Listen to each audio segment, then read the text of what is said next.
me rend triste parce que comme je m'imagine, genre, t'arrives le matin, t'as faim, puis tu peux pas déjeuner, là, c'est vraiment triste. Puis des fois, t'arrives à l'école, puis là, des fois, t'as les mêmes vêtements parce que t'as pas tout le temps les moyens d'aller en acheter d'autres. Puis là, tu te fais rire de toi, c'est vraiment pas plaisant.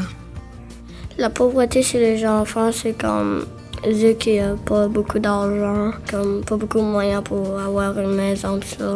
Ça fait comme beaucoup de peine à moi aussi parce que moi, je suis vraiment sensible pour les autres. Imagine c'est toi, puis tu dois apprendre qu'il y a d'autres personnes qui ont plus d'opportunités que toi, puis c'est comme une réalisation. Puis ça fait peur parfois. Moi, ça me fait sentir vraiment triste. Puis j'aimerais beaucoup les aider.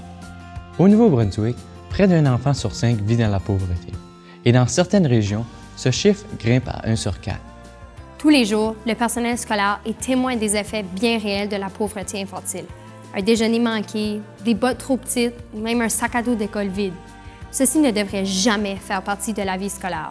Et pourtant, c'est la réalité de bien trop de nos élèves dans nos écoles aujourd'hui. La pauvreté, elle est parfois silencieuse aussi. Les plus petits s'en rendent peut-être pas compte, mais les plus grands, parfois, vont la cacher. Parfois, les besoins sont financiers, mais des fois, sont aussi psychologiques et tout le reste, là. Mais à tous les jours, on gère des situations où l'économie ou le manque de financement, les besoins économiques d'une famille sont trop grands, puis on doit appeler pour de l'aide. La façon où je peux un peu voir la pauvreté dans ma salle de classe, c'est certain qu'au début, c'est pas très évident, mais quand tu commences à venir à connaître tes élèves, c'est certain que là, tu peux voir quelques petits indices comme c'est souvent comme les mêmes vêtements qui vont revenir, ou ils vont être plus fatigués parce qu'ils n'ont pas pu manger ou des choses comme ça.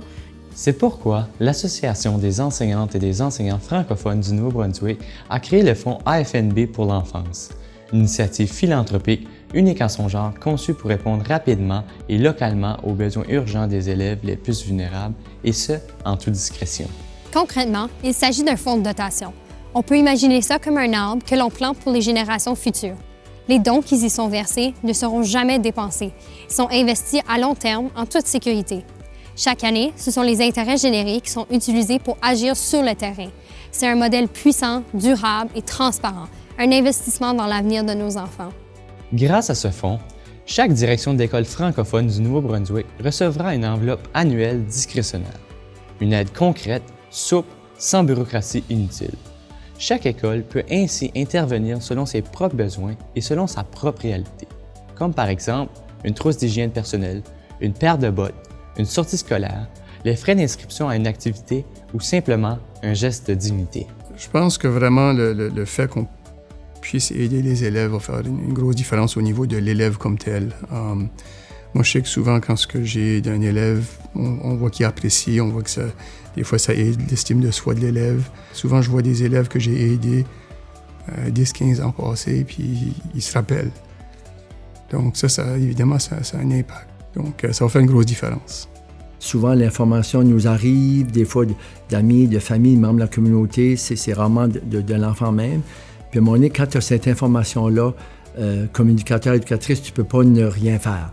Ça fait qu'à un moment donné, si on peut avoir une initiative comme celle-là, ça peut sauver du temps, puis de l'énergie, donc qui peut être placé ailleurs aussi. Le fonds AFNB pour l'enfance, c'est agir en vue d'une promesse.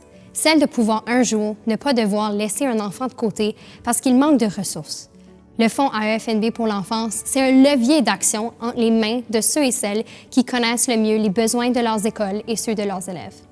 Moi, je pense que c'est vraiment bien d'avoir un fonds pour avoir les enfants en besoin. Et ça va vraiment aider beaucoup de personnes à pouvoir avoir du linge, pouvoir jouer des sports, manger et toutes ces choses-là. De savoir qu'il y a quelque chose qui va être mis en place pour ça, vraiment, ça me réchauffe le cœur. Ça me donne espoir pour que les jeunes peuvent commencer à suivre leur passion. Ça sent bien de donner back à la communauté, tu sais. Personnellement, je trouve ça vraiment bien qu'il y a des gens qui veulent faire ramasser des fonds pour les jeunes dans le besoin. Donc, c'est vraiment une belle initiative que vous avez. Tout le monde monde devrait aider parce que il n'y a pas une personne qui est responsable de ça. Ça, c'est mieux que tout le monde aide pour avoir plus encore de l'argent et des choses comme ça. Le Fonds AFND pour l'enfance, c'est une réponse concrète à un problème urgent. C'est aussi un geste de solidarité durable. Chaque don, petit ou grand, contribue à offrir un avenir plus équitable à nos élèves, parce que tous les enfants méritent une chance égale. Chance égale pour toutes et tous. Chance égale pour toutes et tous. Chance égale pour toutes et tous. Chance égale pour toutes et tous. Chance égale pour toutes et tous. Chance égale pour toutes et tous. Chance égale pour toutes et tous. Chance égale pour toutes et tous. Chance égale pour toutes et tous.